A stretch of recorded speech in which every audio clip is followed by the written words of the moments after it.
I'm looking at it. Oh God. Just the realization of I don't have a clue how to sail this thing is kicking in. What do you think, Polo? Your new home? Definitely needs some love. She is beautiful.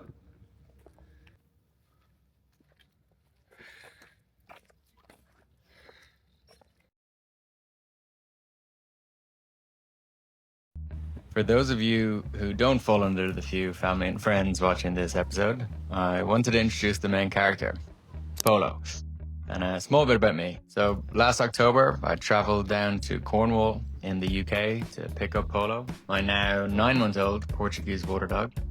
The breed itself spent 600 years on fishing boats along the Portuguese coast. They swam between boats carrying messages, they dived for nets. They were working dogs, bred for the sea. I didn't know all of this when I got him, but I soon learned it. We spent the first few months of his life walking up and down the River Thames in London, around Hammersmith and Fulham. So from day one in Cornwall to London, he's been close to the water. Once he had his vaccinations, we went back to my parents' farm in Ireland over Christmas, before then heading south to France for a few months, where he got his sea legs. He learned how to swim and live by the water. I think like most people who bring a pet into their lives, he's become my best friend. We do pretty much everything together. Go for runs, paddleboard, swim, hike, you name it. And me, I'm Irish, 34, and was for the last 10 years or so, I probably chased the wrong things in life. For too long anyway, looking for success in business to, I don't know, feel good enough, like many I suppose, looking for some sort of acceptance. But this life, this is who I really am. Anyway, together we're Marco Polo, if you didn't guess, and I hope you enjoy wherever this journey takes us.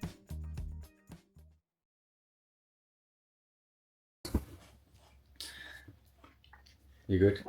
So I just thought a bit of context might be nice. It's the night before the big trip. In 48 hours, we'll see the boat for the very first time. Rule number one of buying a boat: make sure you see it before you buy it. So I have no real idea what condition it's going to be in. But if I circle back like 2, 3 months, I was running my business. I was in the Middle East in the UAE. We had some like interesting contracts in hospitality, and the war happened, which was way more important in my business, but ultimately the business failed and I had this window of time ahead of me that I didn't think I'd have. And I thought about I thought about maybe starting another business.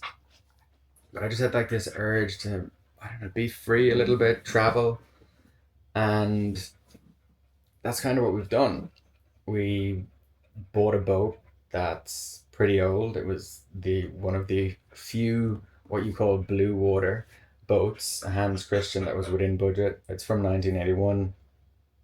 A really nice couple sailed it around the world. They've had it on the hard for about a year and a half, so it hasn't actually been in use, which again isn't great, but that particular brand supposedly is built quite well. So with a bit of love and care, I think we can get it back on the water pretty quick. The people in Vigo have been amazing. The broker, the surveyor, the captain who's going to come on the first trip, a few people in the marine industry. They've started a bit of work on it already. I'll arrive in 48 hours, and next week will be a pretty big week. I haven't sailed for like a very long time, and I used to do like a little bit of sailing when I was younger in the summer months on a lake in Ireland. I've sailed 1 month of my life on the sea. I've never sailed a big boat like this. I've never been on a boat by myself where I can't see land. So a lot of new things happening. I've never sailed at night time. And this first trip will be from Vigo in the north of Spain down the Portuguese coast, through the Strait of Gibraltar. Are you okay? And then into Marbella. And then the captain will leave us, but at least we'll have done our first night sail. You know, he'll have taught me the bits and bobs that I need to know. And yeah, he'll leave us in Marbella. Like I said before, I don't really have much of a plan because this is kind of sprung on me. So I don't know, like maybe we'll go down the coast of Spain to like wherever the nearest point is before you shoot across to Ibiza, Menorca, Majorca. I want to see land as much as I can. just from a safety perspective till I get a bit of confidence. Then maybe we'll shoot across back up here to the south of France. We'll um, see some friends, go to Portofino, over to Corsica, Sardinia, the Amalfi Coast, maybe down into the Greek islands after that. Long term, again, no real idea. I've no like major ambition to sail the world in a super difficult way, but I would like to sail the world. I think it'd be quite cool. So, do we lift the boat in November, do some jobs on it, change the rigging, change the sails, use the January window to cross the Atlantic, spend some time in the Caribbean, go through the Panama Canal, cross the Pacific to French Polynesia? It seems quite ambitious, but yeah, that's the adventure ahead of us. It won't all be sailing. Like, I'm really excited to visit the locations on land, like try out the local cuisine, see the local culture. So yeah, excited to shoot some of that. And like, if you're enjoying it, great. If not, at least I'll have something to look back on when I'm older. However, this adventure turns out.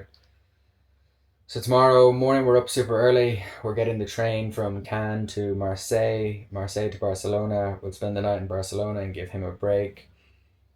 And then the next day we'll go from Barcelona to Madrid, pick up a rental car, and then drive from Madrid to Vigo. And yeah, that'll be the big reveal, to see this boat, if it exists, for the very first time. And however long we're going to be in Vigo before the captain gives the green light to set sail. So there you go.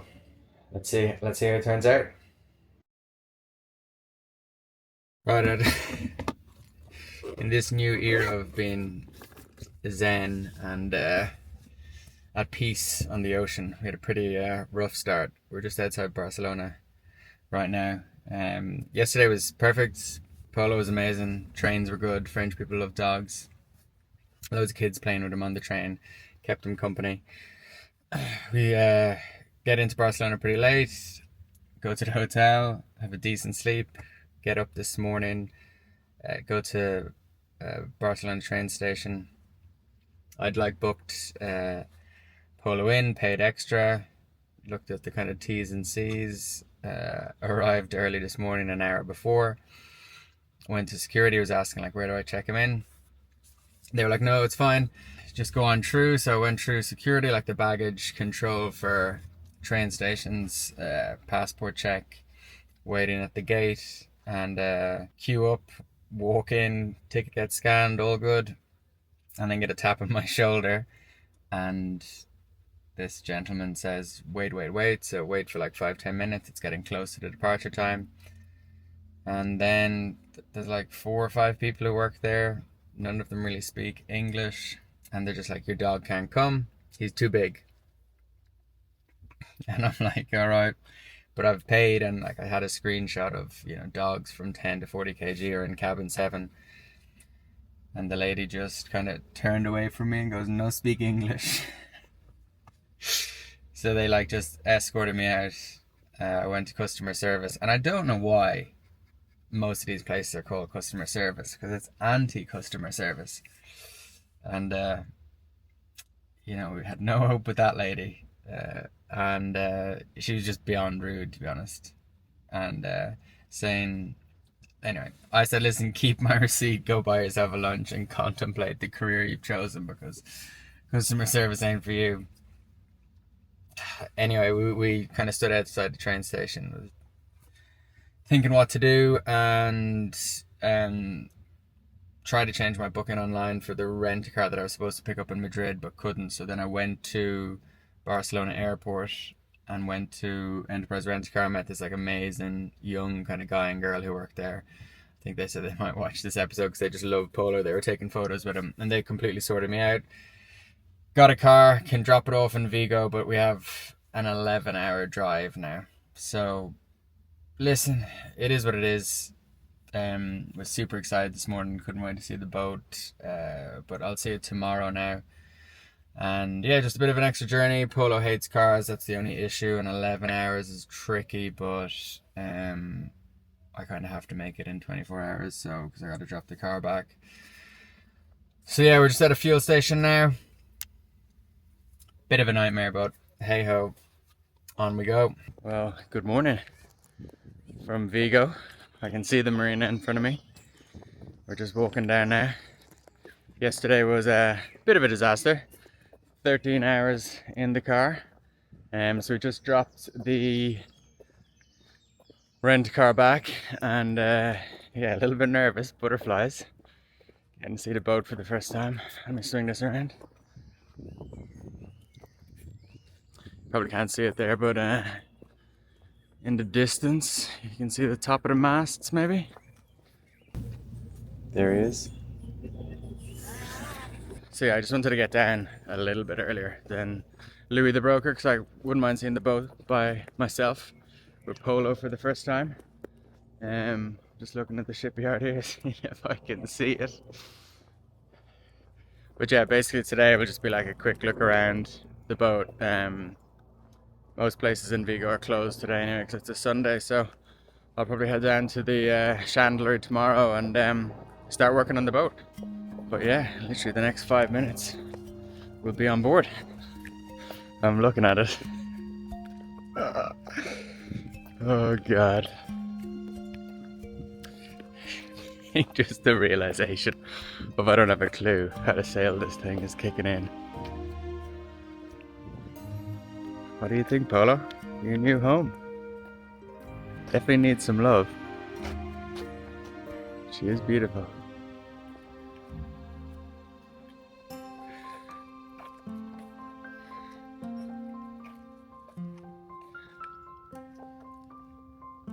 I don't know if this is the reveal moment.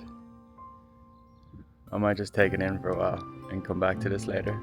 Or maybe even when we put it in the water. Yeah, for now I just want to...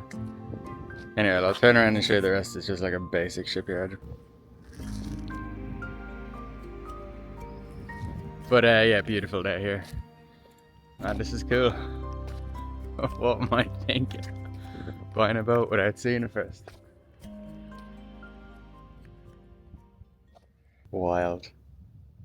Yeah, I'm just gonna take this in for a while. Right decision.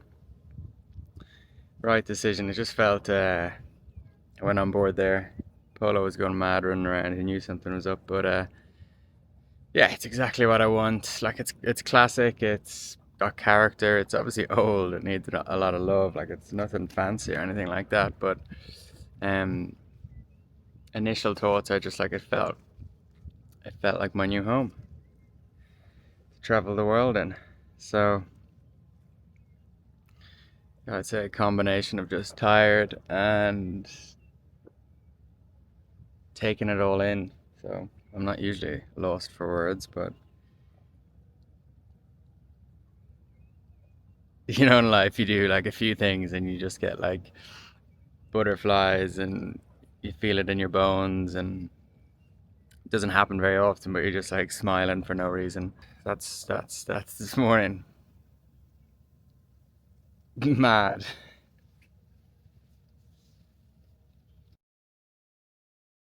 So it's time for the big reveal. What boat have I bought? Here we go. She was built in 1981, 45 years old. She looks every bit of it, in the best possible way, of course. The brand is Hans Christian. It was founded in the early 1970s by a Californian school teacher named John Edwards, who had a pretty simple idea. He wanted to build a boat in Taiwan where craftsmen were producing some of the finest hand-laid fiberglass hulls in the world at a fraction of the cost of European shipyards. What came out of those Taiwanese boatyards changed offshore sailing. Hans Christian became famous for one thing: building boats that could cross oceans.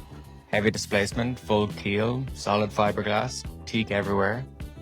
These weren't fast boats, they were safe boats, built for people who actually intended to go far.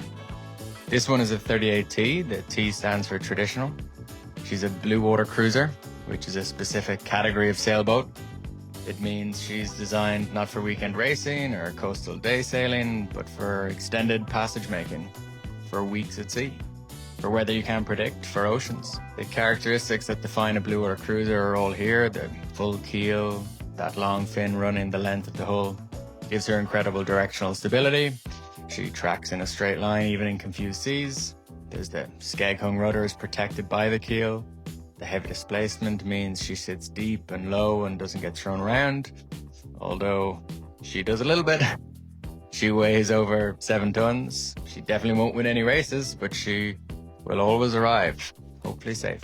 The rig is a cutter, which means she carries 2 head sails, not 1. Up front there's the Genoa on the outer forestay, and behind it a smaller staysail on an inner stay. Below deck, and this is where the Hans Christian really earns its reputation. It's entirely handcrafted teak, every panel, every surface, every trim.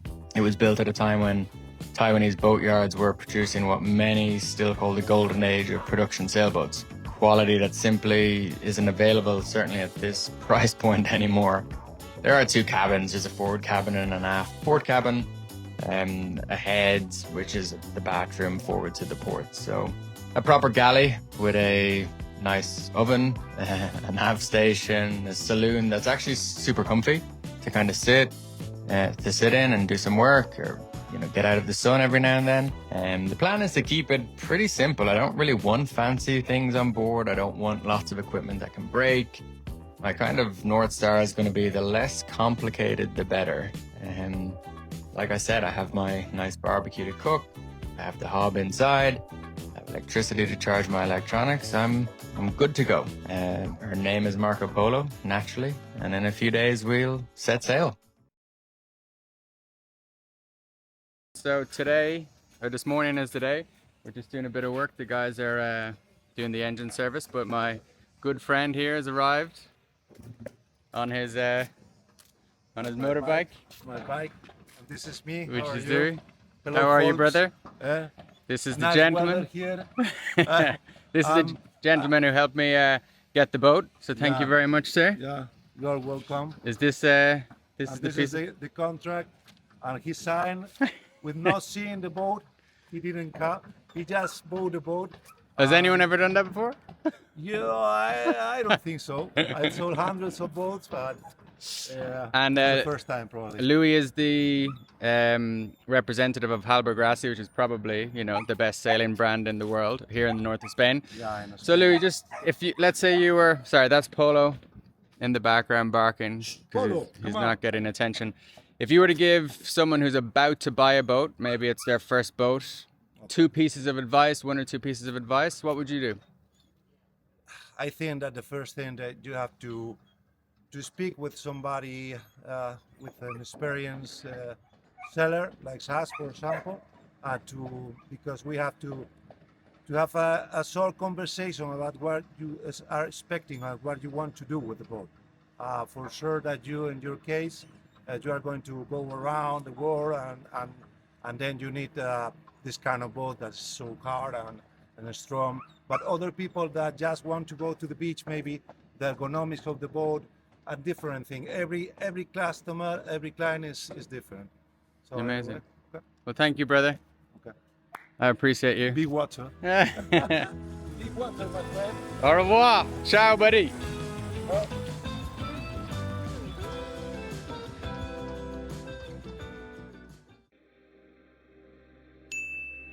So at the moment I don't have a departure date because I don't have a captain. One big issue is we don't have power on the boat, and initially we thought when we saw a leak that it was the Seacox, but I'll show it to you now.